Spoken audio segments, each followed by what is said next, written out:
The first thing to do here is replace y prime by dy dx. So we have dy dx, and then we'll just copy the right side of the equation. 4x cubed y. And then by separation of variables, this can be written as dy over y equals 4x cubed dx. Integrating both sides, we have integral of 1 over y with respect to y is ln of y. For the right side, we have x raised to 4 plus c. Here, y equals e raised to x raised to 4 plus c. And then this can be written as y equals e raised to c times e raised to x to the 4th power. Okay, recall this. X raised to m times x raised to n is equal to x raised to m plus n. So if we're going to multiply the two, ito lalabas. Okay, we know that e to the c is a constant. So y here will become c e raised to x raised to 4. And then since we have here condition, after initial condition, y of 0 equals 6 implies that when x is 0, y is equal to 6. So replace y by 6 with 6 and x by 0, e to the 0. E to the 0 is 1. And from here, c is equal to 6. Now, this c can be replaced by 6. So y equals 6 e raised to x raised to 4 is our final answer. In this problem, we cannot separate x and y directly. So, the first thing to do is factor x here. So, with x times y squared minus 1 dx.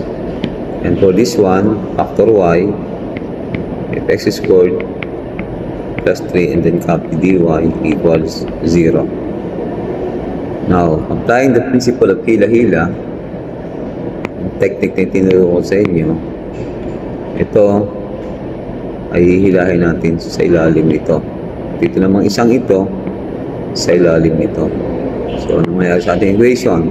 We have x dx over x squared plus 3 plus y dy over y squared minus 1 equals 0.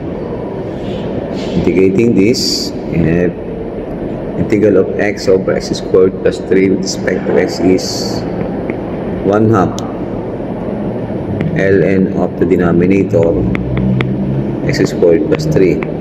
Similarly for this one is also 1/2, but this time is y squared minus 1.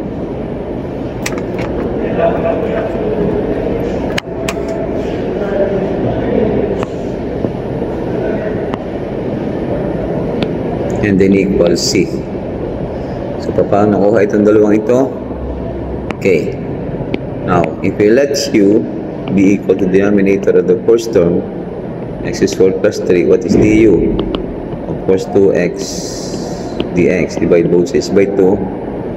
By 2, you can cancel this. So, this is x dx. X dx, ito yan, can be replaced by 1/2 du. And then for this one, this is u. Integral of 1 over with respect to u is of course ln of u, but u is equal to x squared plus 3. Do the same as this one. Our u here is of course this one. And then makukuha natin ito. Now, this is not yet finished. Next thing to do is multiply both sides by 2 para mawala ito. So, kapag ginawa natin yun, ang matitira, of course, ln of x squared plus 3 plus ln of y squared minus 1.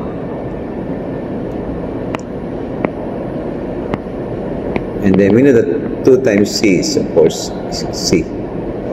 We can apply property of ln of product. So we have here ln of x squared plus 3 times y squared minus 1. is c. ln alone, c alone, just remove ln, and then we'll get x squared plus 3 times y squared minus 1 equals c is our final answer. Here we need to replace y prime by dy dx, and then the right side can be written as e raised to x times e raised to negative y, and then this can be written as dy over e raised to negative y equals e raised to x dx. Okay, the left side can be expressed as e raised to positive y dy equals e raised to x dx. Integrating this, we know the integral of e to the y with respect to y is still e to the y, and then for the right side we have e to the x plus c. So e to the x minus e to the y equals c is our final answer.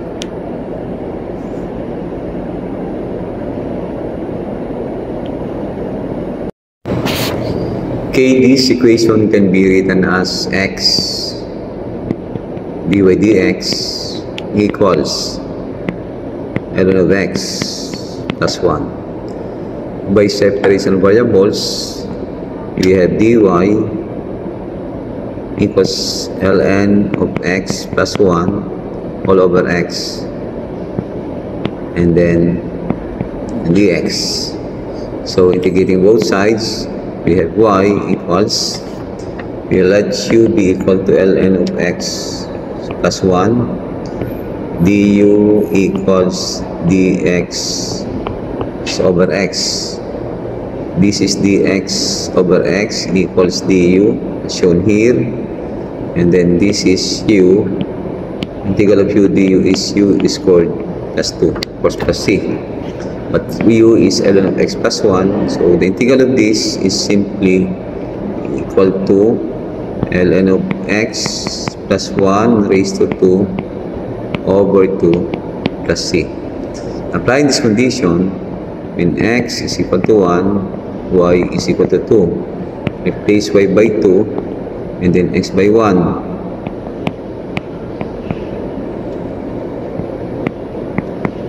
Okay, so we know ln 1 is 0 plus 1 is 1 squared is 1 half. 2 minus 1 half is 3 halves. Therefore, c is equal to 3 halves. Replacing this by 3 halves, we'll get y equals ln of x plus 1 raised to 2 all over 2 plus 3 halves. This can be our final answer. We can factor 1 half.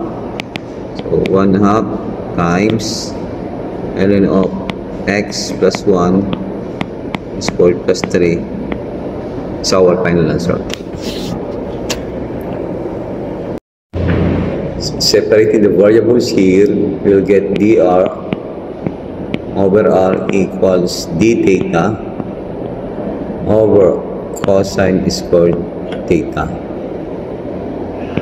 Copy dr over r. We know that 1 over cosine squared is secant squared is theta, so secant squared theta d theta. Integrating both sides, if here ln of r, integral of secant squared theta with respect to theta is tangent theta plus c. From here, r equals e raised to tangent theta plus c. But this can be written as e to the c times e raised to tangent theta. E to the c is constant, so r is c e raised to tangent theta. This is now our final answer.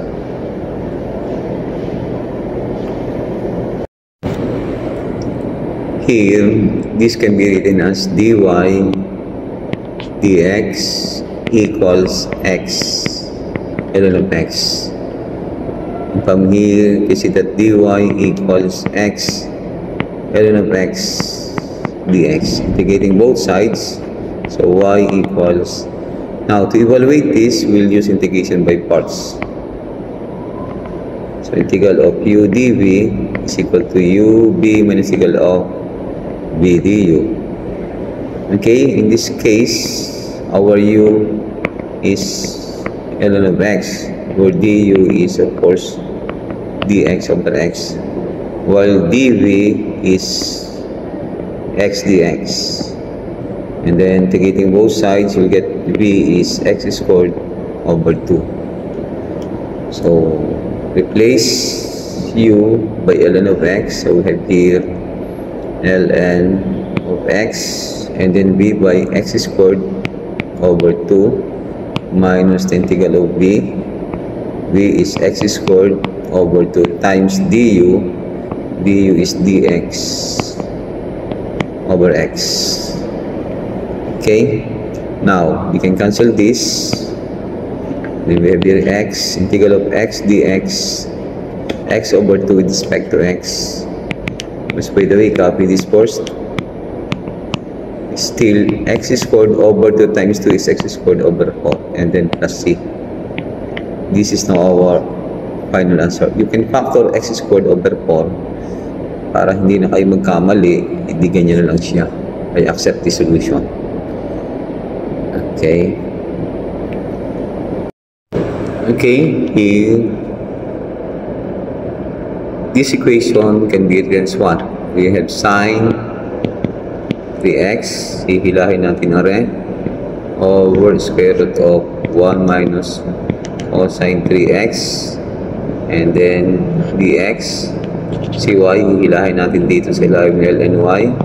So ln of y over y, copy, dy equals 0. Now we can integrate both sides. Okay, for this one, we'll let u be equal to 1 minus cosine 3x. du is, of course, negative is positive, so 3. Actually, negative 3 times negative 1 is positive 3. And then, integral of cosine is sine 3x dx. Divide both sides by 3. So, makakancel natin ito.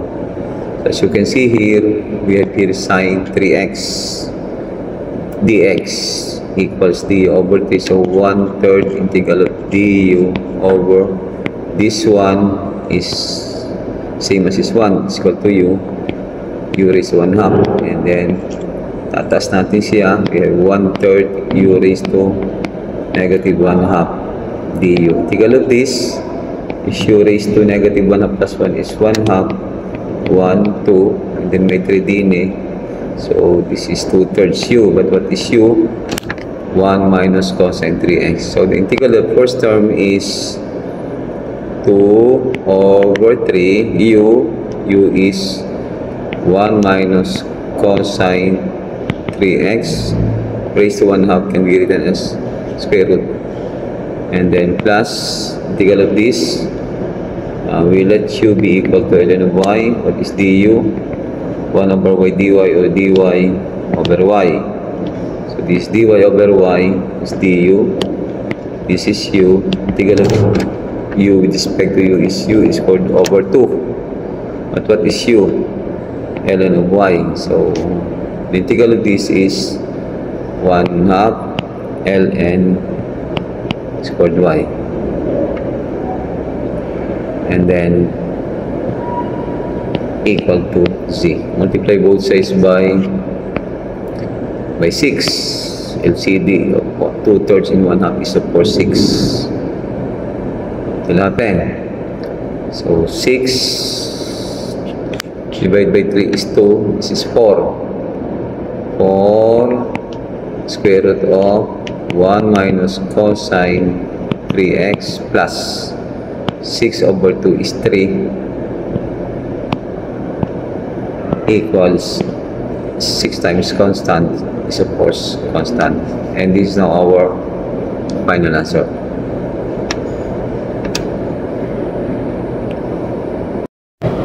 For this problem, okay, let me first copy the given x dx dy plus e raised to negative 3x and then tangent to y equals 0. Okay, by separation of variables, ang gagawin, multiply both sides by e raised to 3x, the reciprocal of this, and then times dy. So, e raised to 3x, okay, and then this one is of course dy. We can cancel this, so this will become x e raised to 3x dx. And then for this one, okay, this will become e to the 0, and then tangent 2y dy, of course this times this, of course 0. Now we can integrate both sides of the equation. So for us to evaluate this, we'll use again integration by parts.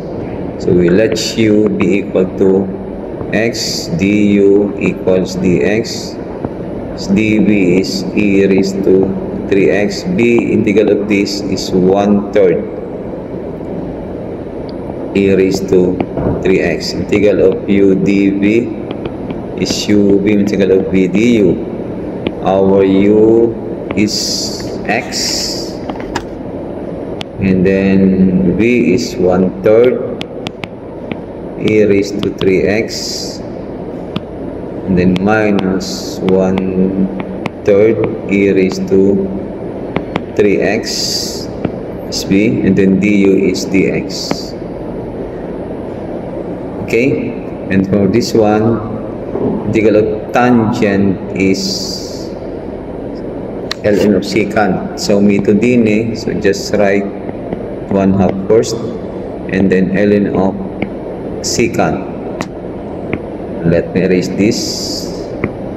Secant 2y, and then equals c.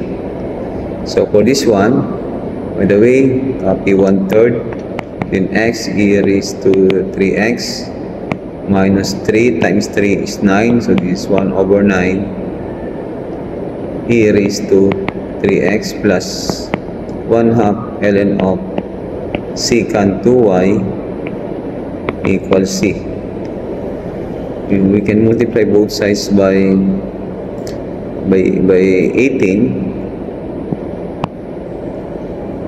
and then factoring e raised to 3x here, so that you'll get what? By 18 divided by 3 is 6.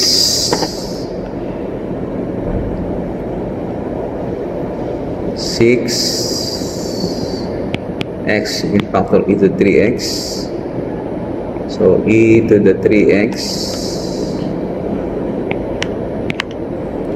so you can write course 6x minus 18 divided by 9 is of course 2.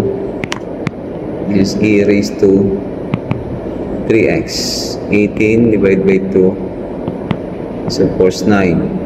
ln of secant 2y equals c. And this is now our final answer. Here, the first thing, please multiply both sides by e raised to y over square root of 1 minus e raised to x.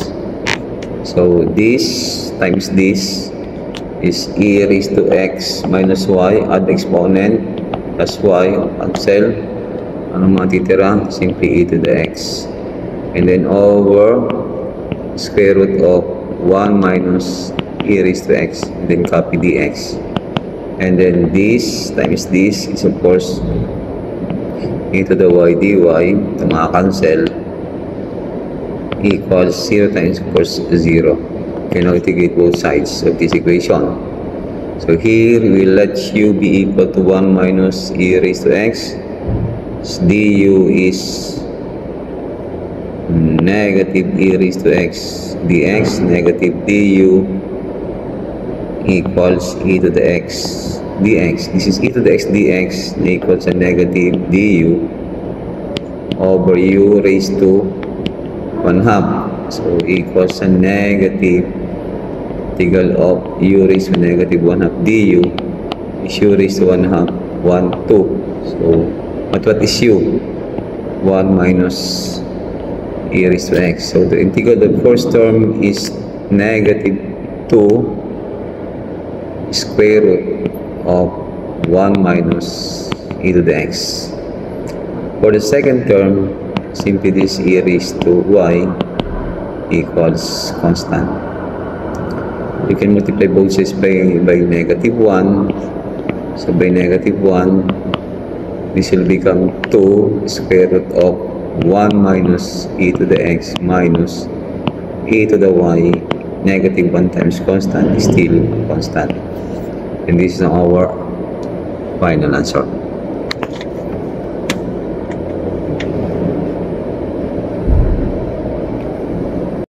By separation of variables, this can be written as dx over secant squared x plus y dy over cosine y squared equals 0. 1 over secant squared is equal to cosine squared.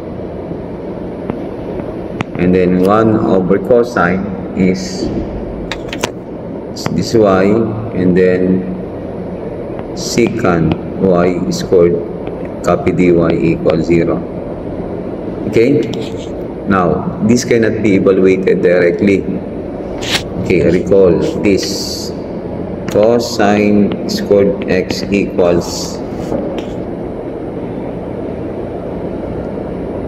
1 half of 1 plus cosine 2x. So this can be replaced by this. We have 1 half of 1 plus cosine 2x, and then copy dx.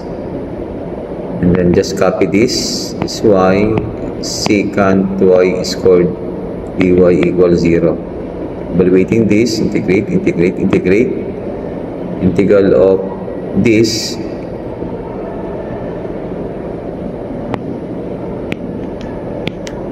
is of course 1 half. Integral of 1 dx is of course x.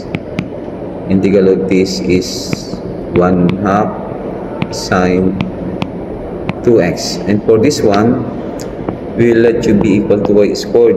Du over 2 is y dy. This is y dy. Y dy is du over 2. And then this one is secant y squared is u. Okay, integral of secant 2 is ln. So the integral of this is 1 half of ln of secant u is y squared plus tangent u y squared, and then equals c. Multiply both sides by 2. Okay, cancel na siya. So x plus 1 half sine 2x plus, you can cancel 2 here, ln of secant y squared plus tangent y squared 2 times c is still c. May 2 pa dito, again multiply by 2. We have 2x plus sine 2x plus 2 ln of secant y squared plus tangent y squared equals c. And this is now our final answer.